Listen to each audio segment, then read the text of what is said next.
And, of course, they'll do all the stuff that brings them more power and more glory and more money, and nothing that might, actually help you, speaking within the paradigm of a government. But on the other hand, people who believe in returning to the original Constitution are certainly allies, and the fact that we would disagree with them on, the last part of it doesn't mean you can't cooperate in a whole bunch of ways. But I think it's very, very important, more fundamentally, to let the scales fall from your eyes. Take off the blinders. See government for what it is. Because, take the red pill. Once you actually understand things from a libertarian standpoint, and you realize, again, as Rothbard said, that government is a gang of thieves writ large, that it's entirely a rip-off operation. That's all it is. It's a group of criminals living off the rest of us while, of course, propagandizing us that they're protecting us, they're educating us, they're saving us from poverty, they're protecting our health, whatever the claims are. It's just a rip-off operation. So once you see that, then you're prepared to try to do something about it. And can you cooperate with people who believe in a minimal government? Of course. They're great people.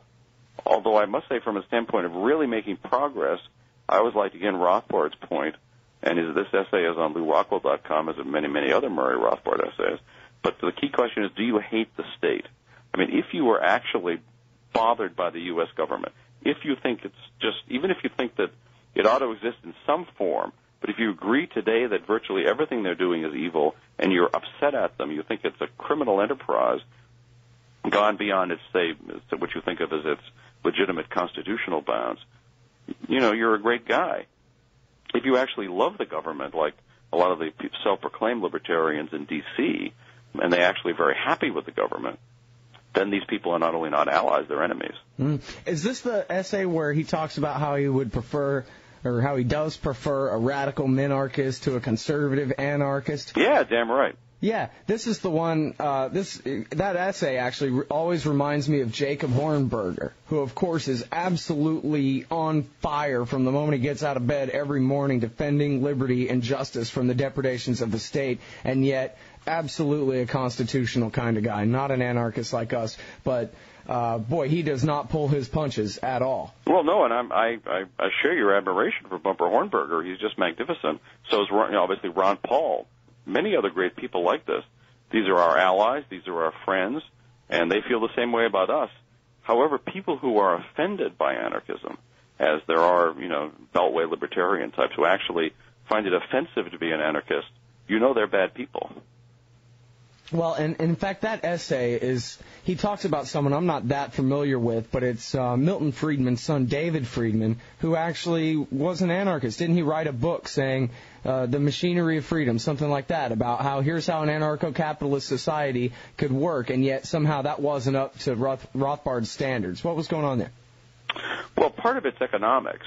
David is a champion of his dad's economics, and that means that he, at least, and I want to mention that I've not read David Friedman in recent years, so I hope I'm not mischaracterizing his current positions.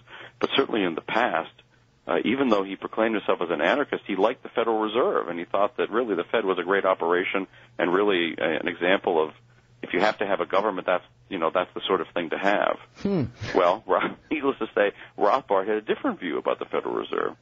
But David Friedman's a brilliant guy.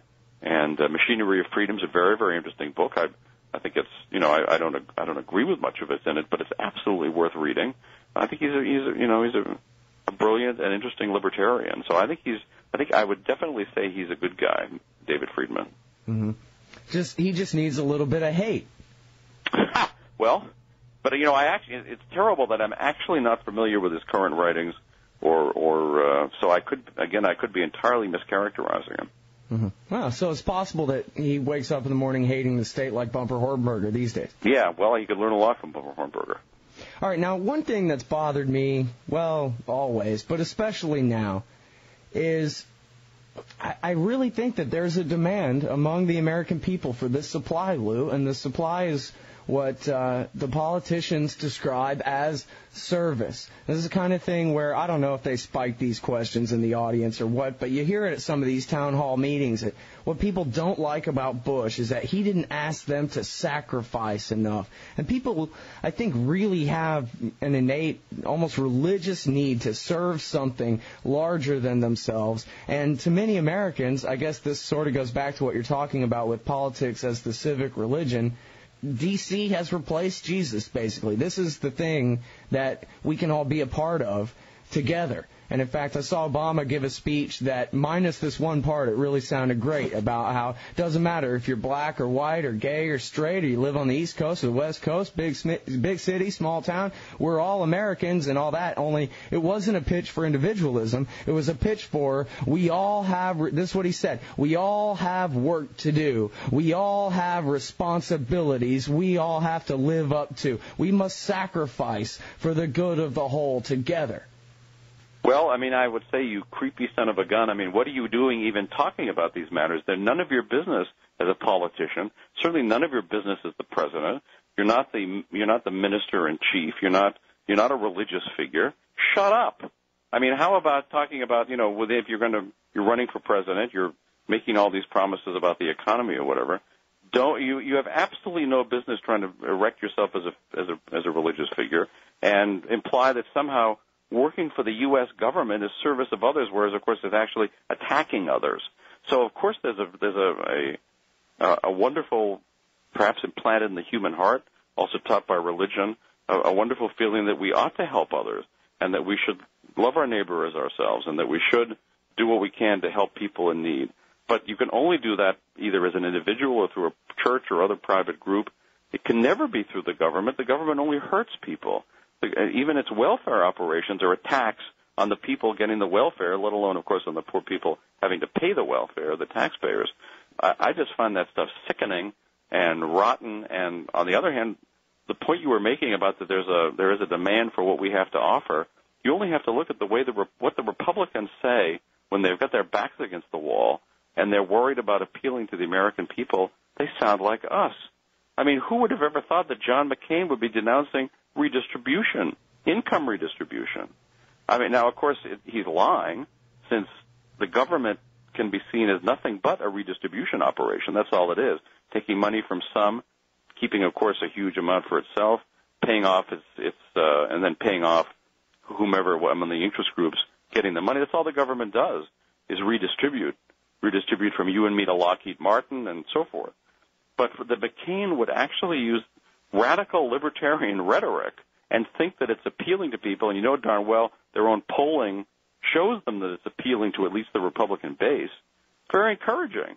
And even just to have these things mentioned, I saw Craig Crawford, who's a liberal guy on television, political commentator, was criticizing McCain, and he said, he's calling into question the graduated income tax. Why? The graduated income tax, he's implying it's socialistic. Graduated income tax, he said, is American as apple pie. Well, it may be as American as apple pie, but of course it was one of the planks of the Communist Manifesto, and it's indeed an evil thing. Now, of course, McCain believes in the income tax and the graduated income tax, but it should hearten us. These guys have to use the rhetoric of peace, the rhetoric of property, in order to try to fool the American people to continue having power over us. It should actually give us hope. Mm-hmm. Well, and not Obama-style hope, real hope. It's a real cause for frustration to me, too. John Cusack made that great movie, War, Inc. My favorite line, war is the improvement of investment climates by other means. That's Clausewitz for dummies. And he's got this great bent along the lines of Naomi Klein and the shock doctrine about, well, frankly, what you and I are perfectly happy and willing to call fascism in this country, where the national government uses, in fact, unlimited amounts of violent force in order to enrich the privately connected special interests and that kind of thing. And yet what ends up happening is because these fascists adopt our language, so many people, particularly those who already sort of lean left anyway, really believe that the fundamental problem, especially now with the financial crisis, the fundamental problem with the Bush administration was their belief in the dogma of free market capitalism and their belief in private property rights and all these libertarian themes that they invoke as they wage their wars of aggression, Lou. So we really have an uphill battle in trying to get liberals to, to understand, we're the best on the anti-war issue. We're the best on the corporate welfare issue. Well, I agree, and of course the Obama campaign has pretty much wrecked the left-wing anti-war movement because they're all, in effect, going to work for Obama as if he's actually the peace candidate. I saw a bumper sticker the other day that had, an Obama bumper sticker and a peace sign on it. Well, I'd like to think that would be, and I'm happy to be proven wrong if he wins, but I don't expect it. So, yeah, it's true. I mean, it's also frustrating. They lie, but still it's interesting to see the particular lies they tell. We know that they tell lies about bad guys under the bed and bad guys going to bomb us and bad guys going to make our women wear burqas and all those sorts of lies. But it's always interesting to analyze the propaganda of the state and its friends to understand, how they're able to keep power and maybe what we can do about it.